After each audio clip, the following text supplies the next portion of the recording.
Grabe, saan ko yan? Nagmikos-mikos na naman sila. Dami-daming pera na yan, insan. Sobra-sobra na yan. Ayan pa si Coach Bong, nagmikos-mikos. Tornado-tornado na naman si Coach Bong. Ito pa mga insan ko, nagmikos-mikos na naman. Nagsilpi-silpi. Dami na namang mga galit sa atin yan. Sa comment section, insan. Magmikos-mikos. Ito pa si insan, nagmikos-mikos.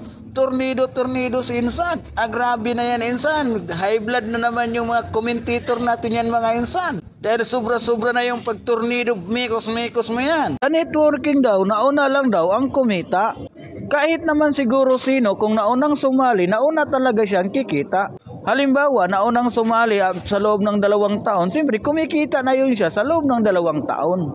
Kung ikaw ngayon ka palang nagsisimula o ngayon ka palang nagtatanong kung paano kumita, siyempre ngayon ka palang din magsisimulang kikita. Hindi naman kasi pwede na hintayin ka para kumita sila. Kahit naman sa trabaho natin, yung naunang pumasok dyan sa inaplayan natin, nauna na rin silang sumahod. Halimbawa na lang yung manager mo dyan sa trabaho mo, nauna siya sa'yo ng 2 taon, siyempre sumasahod na siya sa loob ng 2 taon. Ngayon ka palang nagtatanong tapos sasabihin mo sa akin nauna lang ang kumita.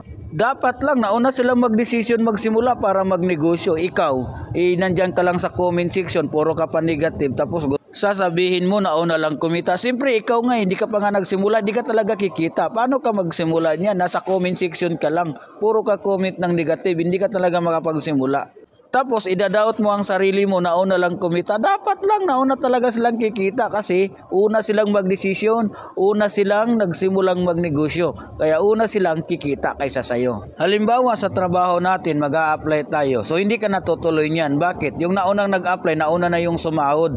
O sabihin mo rin doon, ayaw ko nang tumuloy, ayaw ko nang magtrabaho. Bakit? Huli na akong kikita, nauna na kayong pumasok. It means nauna na kayong sumahod, ayaw ko nang tumuloy. Ang kagandahan dito sa network marketing, yung mga nauunang sumali o nauunang nagsimula, pwede mo silang malagpasan ang income nila monthly.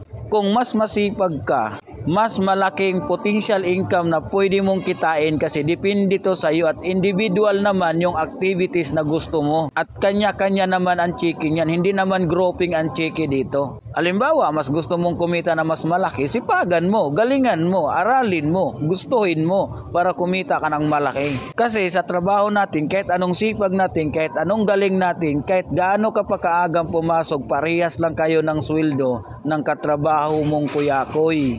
Nagtataka ka ba kung bakit maraming pumapasok dito sa MLM business o sa network marketing? Hindi naman ang ibig sabihin kaya sila sumali dito kasi nga pwedeng kumita ng malaki. Ang nakikita ng mga tao dito, yung may tsansa, yung chance na pwede kang umasinso dito. Kung gustuhin mo lang, aralin mo lang, pagbutihin mo, sipagan mo. Pero sa labas or sa trabaho natin, sa minimum rate, sa tingin mo may tsansa ka bang umasinso? Mas mabilis pa tumaas ang bilihin kaysa sahod? Masakit yung katotohanan pero yun talaga yun talaga yung totoo. Maraming tao nagsasabi na bakit kailangan may produkto. Ayaw mo nang may produkto? Isa lang ibig sabihin yan, yung business na papasukin mo at mayroong produkto, legit yan. Totoo. Pag pumasok ka sa mga business online na walang produkto, kalukuhan yun, scam yun, walang kumpanya talaga yun. Yung mga taong mahilig mag-invest na walang produkto, pangako. Sila yung mga taong madalas na i-scam eh. Bakit? Gusto nila ng easy money, gusto nilang kumita na walang gagawin, gusto nilang kumita na tulog. Wala naman talagang ganon. Lahat ng pagkikitaan, meron talagang effort yan. Ang uno, merong products yan, meron kang ROI kaagad bumalik sa'yo. Bukod sa kikita ka na, sundin mo lang yung sistema, may tutulong pa sa'yo yung mentor mo, tuturuan ka niya.